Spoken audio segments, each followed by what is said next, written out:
Hi everybody, David here again.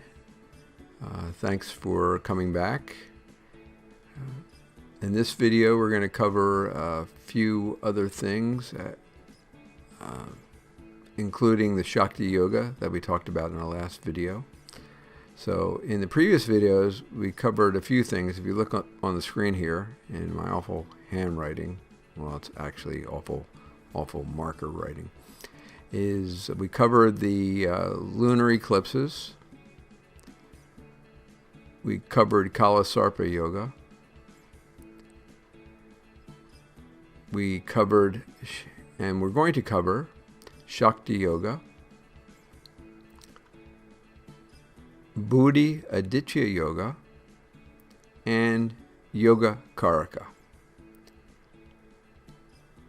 So a Karaka is the indications of a planet, house, or sign. So all it means is the qualities, a Karaka. So we assign different qualities to the different planets or houses or signs. They're known in Sanskrit as Karakas or indications. So don't let these Sanskrit terms throw you off. So during my classes, we're going to learn a lot of Sanskrit terms, and that makes things kind of fun and interesting too, because you've heard a lot of these terms out there in the world if you're not too familiar with them as they refer to Vedic astrology. In India, a lot of the Sanskrit texts and the practices of yoga and meditation, they all have Sanskrit terms connected to them, like yoga, Shakti, Buddhi, or Buddha. So you'll hear me speak of these particular indications and descriptions in Sanskrit as well as English. I'll make sure that I explain everything as I go along. Even the planets themselves, and we talked about that also in previous videos, how Saturn is Shani and Jupiter is Guru, Mars is Mangala, Venus is Shukra, Mercury is Buddha is Mercury. Buddhi in Sanskrit means intelligence. So Mercury is the planet of intelligence. He is known as Buddha. And the sun, Surya, Aditi, we'll talk about today the Buddhi Aditya Yoga, which has to do with the sun and Mercury. And Rahu is the north node of the moon. So in the Western astrology, they call it Rahu, the north node, and Ketu, which is the south node of the moon. And the moon is known as Soma. And there are other names too. So you may hear me refer to these planets in other terms or other names too, but they're the main ones that I just mentioned. But I'll stick to English as much as possible. Okay. So what I'd like to talk about right now is the Shakti Yoga. And that's where we ended in the last video. I'm going to erase these terms right now. So, Shakti Yoga. Shakti means power. A yoga, like I mentioned before, is just a combination of planets in astrology. There's many yogas, probably hundreds of yogas, but there's some more prominent ones. And of course, you can't look for hundreds of yogas in the chart. That comes with time. But there's a few that you can look at, and probably look at the ones that I'm talking about in this video too. The Buddhi Aditya Yoga is a common one, and we'll discuss that in a few minutes. So let's get back to the Shakti Yoga. Shakti means great power. This yoga in the chart indicates great power for the individual. The Shakti Yoga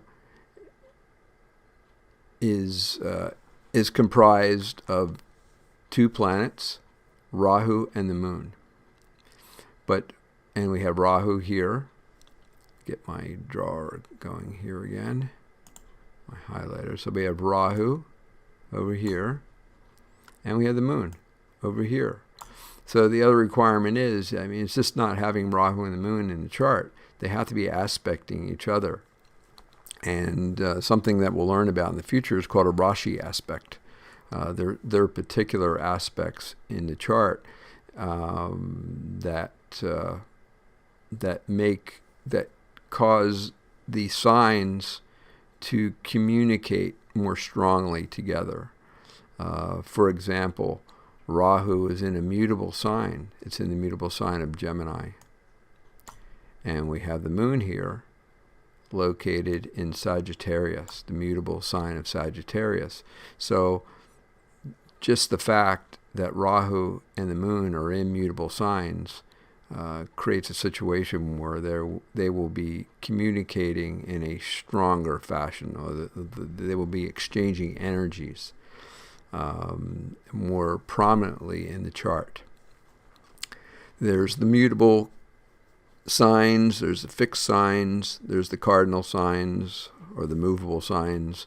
They all form their own yogas together too. But in this case, we're just going to talk about the mutable combination here, which does fulfill the requirement. We have the Moon in the mutable sign, and we have Rahu in the mutable sign. So for one thing, when you have Rahu and the Moon together, or Rahu aspecting the Moon, like in this, strong way. So you have Rahu aspecting the Moon from mutable to mutable sign. That is supposed to create a stronger mind. Now his Moon placement away from the Sun. The Sun doesn't have to be here. In fact, in many other charts, the Sun is not there with Rahu. But just the fact that the Sun is 7 houses away the Moon is 7 houses away from the Sun, makes for a very strong, solid Moon.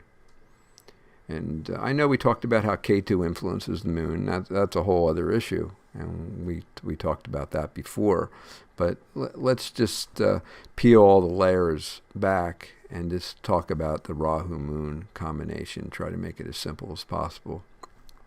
Just leave the Sun out of it for now. So right away, he has a strong Moon. A more pronounced combination of Rahu aspect in the Moon.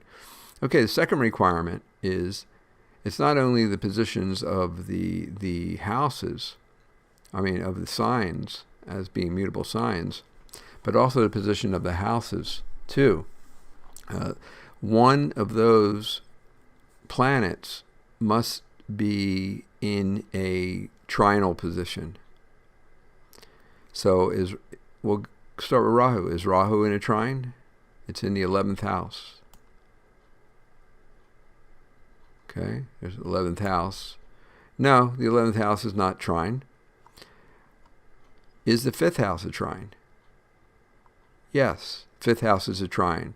We have the trinal houses are 1, 5, and 9. They're considered the houses of fortune.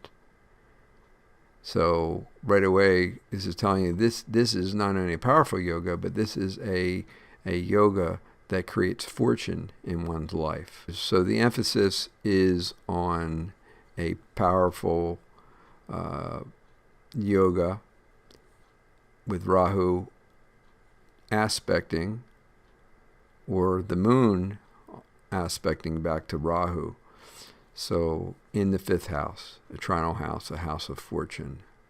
So the fifth house is actually a house of progeny, too, the house of children. So we could do an analysis of the children, of his children in here, in this fifth house too. There's a number of layers that we can analyze, but we're not going to go there right now. Suffice to say that Ketu is also with that moon. So if any of you astrologers out there want to look at it and see what exactly is that fifth house up to in relation to the children, it could also mean that the children are fortunate too, because the children is the house of progeny, the house of children. So the children are fortunate. The moon's there. The moon is that nurturing energy. So are these children nurturing Donald, or is Donald nurturing the children? Probably runs both ways, but you can really take off with this one with Ketu there, with that lunar eclipse. But we're not going to do that in this video. Maybe in later videos we'll look at that. But right now we're looking just at the Shakti Yoga position. So we're looking at a good solid Shakti Yoga that will bring fortune into a person's life. So that Shakti Yoga is supported by a strong, well-placed moon in the fifth house of fortune. Now, how much fortune can a person get? How much more can he have, this guy? But that all depends on karma. Not everybody born with these positions, even the exact chart that Donald Trump has, people that are born in the same hospital at the same time or close by on the same day, are going to have the fortune that this person has. And that's all due to his karmas. He brings in, usually with this yoga, it means that a person's going to bring in a lot of good karma from previous lifetimes. And that's why he's risen to such a prominent position in this life, is due to the blessings that he's received by doing good things in previous lifetimes. Now, for those of you that don't care for Donald, you think, well, how can this guy, maybe he doesn't show that he's that generous a personality, or that quote unquote good a person now. And so how can he have been good, so to speak, in his previous lifetimes? Well, that's what happens. That's the way karma is. It's designed by the universe. It's designed. These are special circumstances. Special circumstances are designed for everybody. And the purpose of life is to become enlightened. So everything that's happening in Donald's life is trying to promote enlightenment. So in this lifetime, that's what it's all heading toward with him and everybody else.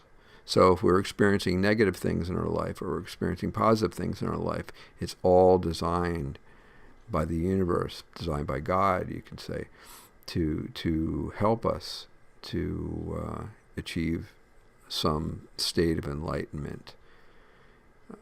So Donald has performed good works in his previous lifetime, and that's why he's enjoying like he has. If you may have performed negative situation in your last lifetime, and you're suffering in this lifetime. But you may be a good person still. You may be a good person in suffering, and you may be a not so good a person in enjoying yourself. That's due to karma. That's due to previous lives of activities. So anyway, there's some food for thought for those of you that subscribe to this, and those of you who don't.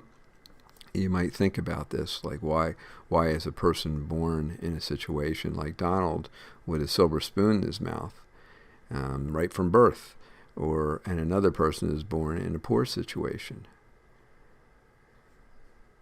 Is it just a roll of the dice, so to speak? Does the universe just roll dice, and let the cards fall where they may, and that's what you get? Doesn't make sense, really. So anyway, that's a mini lesson on karma and reincarnation.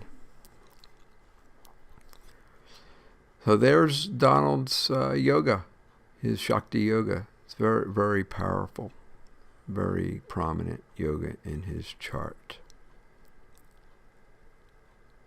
So let's move on. I'm going to erase this now, and we'll start from scratch again. So let's look at another yoga. This is a very common one. It's called the Buddhi Aditya Yoga. Buddhi means intelligence, and that brings in the planet of Mercury. Aditya means the sun. Aditi. Aditi is another word, another term or name for the sun. So it's called a Buddha or Buddhi Aditya Yoga. You'll find that mostly everybody has this yoga, or a lot of people have this yoga in their chart. If you look at your own chart and chart of others, you'll see that Mercury is always very close to the sun. It travels very close in its orbit to the sun. It's the closest planet. So you'll find Mercury is with the sun usually in the chart. Now Mercury is either in the same sign or in the sign previous to the sun or after it. In this case, Mercury could have been in Cancer and it could have been in Taurus.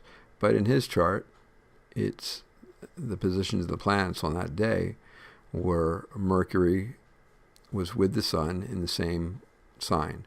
So that's a Buddhi Aditya Yoga. Sometimes, though, Mercury is too close to the sun and becomes combust. Now, this is a powerful combination for intelligence. But when Mercury gets too close to the sun, it singes or burns the sun. Burns Mercury. Anything close to the sun is going to get sunburned. Stay out in the sun all afternoon, you get sunburned. But Mercury in this case is far enough away from the sun that it is not combust at all. It's very, very nice position for Mercury in the sun. So his requirements for this Buddha Aditya Yoga is perfect. Now, Donald once said that he was a genius. Well, of course, we can all say that, right? We can all brag. A lot of us are very smart, so we can all say we're geniuses. But I think, this is probably one of the times he's telling the absolute truth. He's a very, very intelligent guy. But what is he intelligent in? Everybody has intelligence, but they may be smarter in some areas than others. So if you look at Donald's chart, where is his sun located? His sun's located in Gemini, and it's located in 11th house. The 11th house, Gemini, of course, we'll go back to the 11th, but Gemini, of course, is the planet of communications and intelligence. There's many other indications or karakas, as I mentioned before, of Gemini. So Mercury is the ruler of Gemini, or the Lord of Gemini. So he has Mercury in its own house, which is a very good position for Mercury to be in. Sun, Sun's not the greatest. His Sun's in an enemy sign. So the Sun's strong in the 11th house. What's the 11th house stand for? 11th house is a house of gains. That could mean gains in friends, gains in money, gains in a lot of different things. Where it rules will tell you what is he gaining. It rules his first house. The Sun rules Leo. So the Sun is ruling his first house. So what does he gain? Well, he gains everything for himself. That ruler of the house of the self, the house of the body, as it moves through life, is in the 11th. The Sun, where it's located, becomes the kingdom. The Sun is the karaka. One karaka for the Sun is the king. So that this area of the 11th house, the house of gains, is his kingdom. So his kingdom is one of gains. And we can see what that is exactly by looking further into the chart. But he gains a lot. And we know that. He has gained a lot in his life, and he's gaining more all the time. So anyway, he has the intelligence. Let's get back to the yoga here, the Sun Mercury Buddhi Aditya yoga. So he his intelligence lies in gaining things throughout life. He knows how to do this really well. He does it, his real estate empire, and he does it within his job as President of the United States. He usually gets what he wants. And he does it. And he's got Rahu here with the Sun. That's a whole other story. We talked about Ketu before. Rahu is a very similar energy. So we have Rahu and the Sun together. So basically that Sun is now influenced by the Rahu energy. So they call Rahu and the Sun together like the dark sun.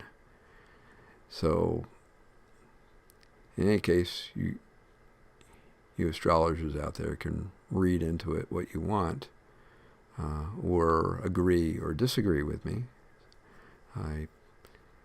If you want to make a comment on this video, please do so. Agree or disagree, or add your input.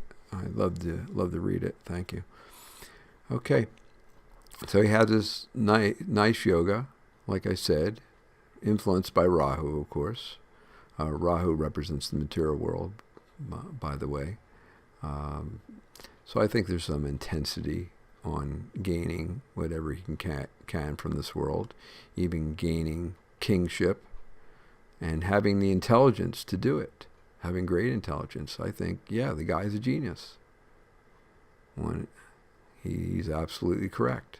But his intelligence works in this area of life really well. Of course, it does bleed out into other areas too. But this is his concentrated energy right here, especially with Rahu here. Okay, just want to talk about one more thing. It's called a Yoga Karaka. A planet which is auspicious. It's an auspicious planet in your chart, so it will produce all good things. It could be a benefic planet or a malefic planet. The benefic planets are Venus, Mercury, Jupiter, and the Moon, and the malefic planets are the Sun, Saturn, Mars, Rahu, and Ketu. Rahu and Ketu are not really planets, but they're considered malefics in the chart, although they can actually produce good things. Depends. It depends where they're located. Like Rahu in Gemini is a good place. Rahu in Taurus would be a good place too for all you Lahiri subscribers. So he would have Rahu in Taurus. That's also a good place. So let's get back to the Yoga Karaka. His Yoga Karaka is Mars. Why? Because it rules, the definitions are a Yoga Karaka needs to rule a angle and a trine. So if we look at Mars here,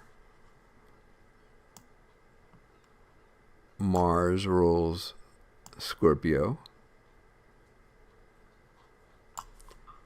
and Mars rules Aries. In Vedic astrology, all the planets, except for the sun and moon, rule two places. There are Vedic astrologers that use other planets like Neptune, Uranus, and Pluto. I don't use those. I have done Western astrology before where I had been using them, but I don't anymore because I find that Rahu and Ketu give me all the information I need. I don't need to complicate it anymore with those three outer planets. In any case, I say that because Scorpio in Vedic astrology is ruled by Mars. Now we all know that Aries is ruled by Mars, but Scorpio is ruled by Mars, a different type of Mars. Scorpio is feminine, and Aries is masculine. So it's a different type of Martian energy. It's more a defensive energy, whereas Mars ruling here is more of an offensive or an aggressive masculine energy over here. But here it's more subtle. Any of the rulers of the feminine signs, like Scorpio, would act from a more subtle platform. So here, in Western astrology, they say that Pluto rules Scorpio, and you can understand that. I can groove with that too, and understand that. But for our sake, what we're learning in my videos, we're going to stick to Mars, that forceful Martian energy, although subtle in Scorpio. So let's get back to the definition again of the Yoga Karaka. So Mars rules an angle. So the angles are the first house, fourth house, seventh house, and 10th house. They are angular. They're considered houses of that have more force, have more power to them. So the fourth house fits that definition, and it is an angular house. So that's number one. Number two, it has to rule also, or be lured of, a trinal house. The 9th house is the highest trinal house in Vedic astrology. So we have 1, 5, and 9, which are trinal houses. The 1 is considered a dual house, where the ruler of it would be ruling a trine and an angle. It's not a real the first house isn't extremely forceful, but it is considered either a trine or an angle. So you can see it in both ways. So we have the ruler of the 4th house, Mars, the ruler of the 9th house, Mars, in the 1st house. So that's very interesting too, because we have the ruler of the 4th and the 9th, a angle and a trine, residing in a angular house and a trinal house. To me, that gives it more prominence, a lot more prominence. And it is Mars. And another thing to look at, it's always good to have a malefic planet ruling the angles. The trines, I guess it doesn't matter, but the angles should to be really effective, be the rulers of the angle planet. So that's even giving Mars more force. So Mars is the angle, is the ruler of an angle. And Mars being the ruler of the trinal house makes this Mars a planet of fortune. So Mars is his planet of fortune, which is considered a yoga karaka. That's the term in Vedic astrology, yoga karaka. Karaka is indication. Yoga is probably one of the few yogas that has one planet involved. But if you look at it in a deeper way, you see the yoga is a combination of two rulers and being placed in another house. So there's more ways to look at it. So yoga karaka is one planet that's considered a planet of fortune for the chart. And it's located in his first house, his house of self. So his modus operandi, so to speak, is very forceful. This guy goes through life and gets what he wants because he has a fabulous Mars energy in his chart. Now, it doesn't necessarily, Mars is a planet of aggression, yeah, and it is in Leo. So yeah, it would be very aggressive. It doesn't have to be. Mars could be located anywhere else in the chart, and still be yoga karaka.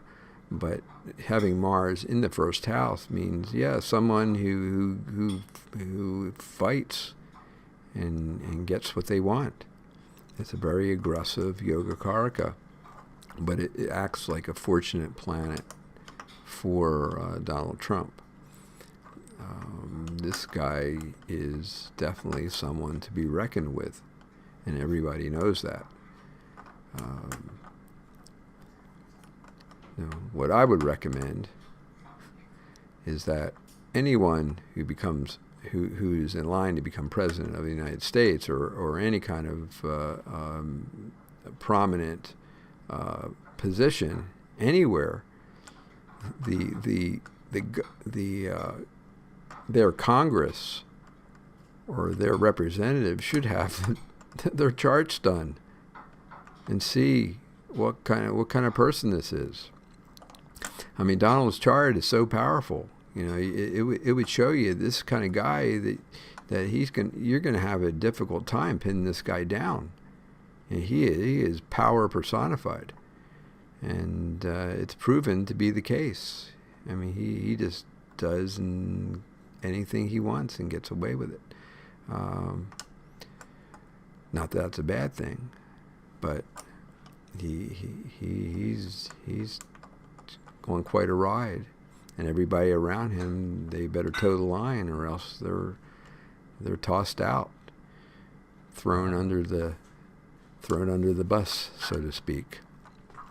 So this kind of guy you're dealing with. That's why I think that their chart should be done before anyone puts them in power like this, because his chart is too powerful. It's just amazingly powerful.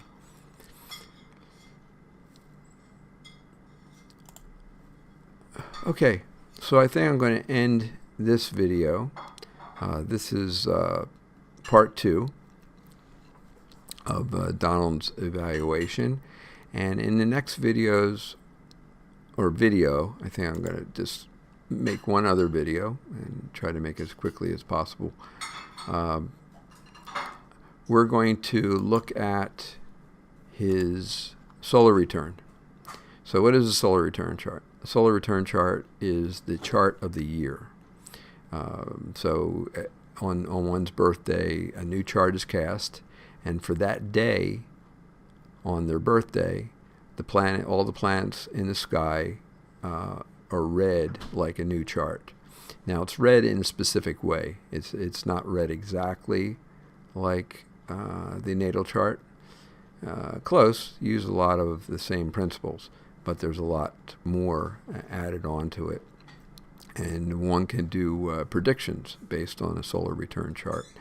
So Donald right now, his last solar return chart was done 6/15/2019 on his birthday last year. He hasn't had his 74th birthday yet, and this solar return chart will change at that point.